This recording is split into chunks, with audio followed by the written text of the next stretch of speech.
I think that this is the perfect combination of him being on a bad team last year, Agreed. having one of the highest sack productions in the country. He had 10 last year. And then him inserting himself into a situation with a coach who is notorious for developing and coaching really good defensive linemen and really good defenses in general in Mike Elko. This kid could really explode. Like, this kid could go for 12 plus sacks this upcoming year. I don't know about that. He had 10 at Purdue, dude. Purdue. Yeah, but he had 3 in the spring game. They're going to be. I mean, in fairness, well, maybe I'm. But let me ask you this question: Is he going to face better opponents at A&M than he did at Purdue?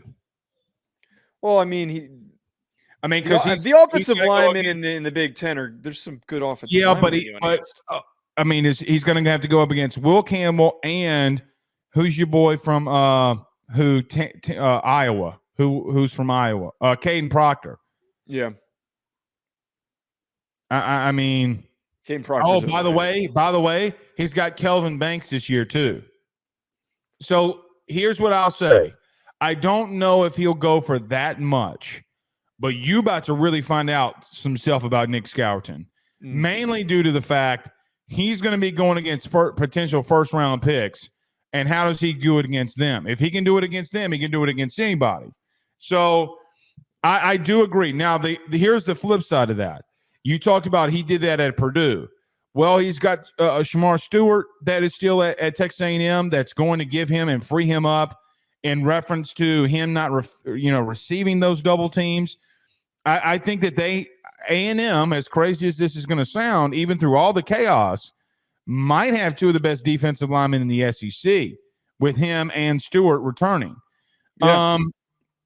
So there's that. Let me ask you this, okay, because it's talking about A&M. Nic Scourton on, I had to debate about putting in Walter Nolan above him. Over Nic Scourton? Yeah, mainly just due to the fact, again, because of what I just said, you literally have Walter Nolan going against, in my opinion, potential first-round picks. I mean, whooped Tyler Booker's ass. I mean, we think Tyler Booker might be one of the best interior guards in the country, and he whipped that ass. I just don't love the idea. Like, I think Walter Nolan's a really good football player, but he's one of those guys very, very hot and cold. I don't think that there was enough consistency for me to like really buy in on him, and his production in his career hasn't been very good. He is somebody who at the end of the season I could totally see being in the top 5. Like, I could totally see him having a really good year amongst the group of guys that he's playing with that he really steps up. But last year he only had 4 sacks and 8.5 tackles for loss, which is good production.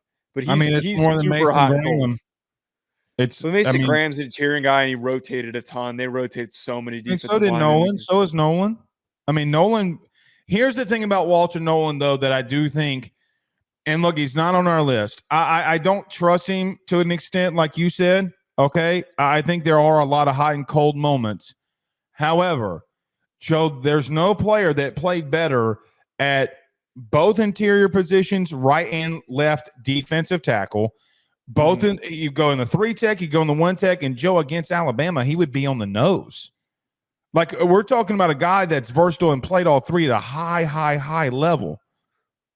He is, to that point, he's very unique because he can play a bunch of different roles. But to depict what I'm talking about here, we were talking about Walker. I think you were mixing up Walker with Walter Nolan, because the last 6 games of the season, he didn't register a single sack, and he only had 1 tackle for loss.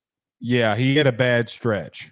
He had a really bad stretch. But look, you're probably right. That's probably where I did think of that. I'm going to give him a little bit of a benefit of a doubt. I mean, his head coach got fired. There was chaos. I mean, it was what it was. But you could have put him on this list. Look, in reference to Scourton, though, I think he's going to be a really good edge guy. I think he's going to be really good for Texas A&M.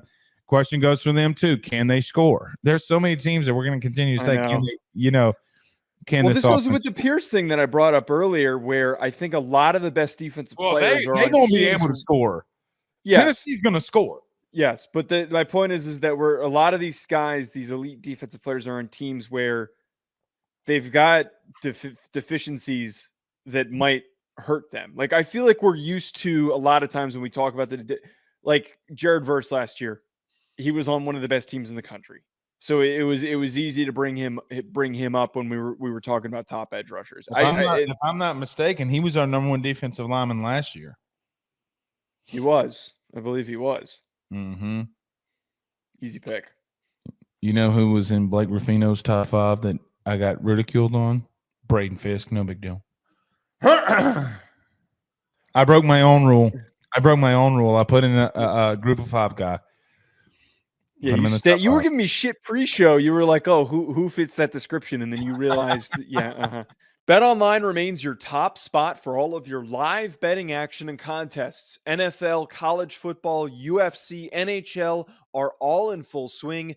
BetOnline is your number one source for wagering news, odds, trends, and predictions with both desktop and mobile access at any time. Head to BetOnline today and use promo code BELIEVE. That's BLEAV for 50% off your first deposit. That is a 50% welcome bonus. BetOnline, where the game starts.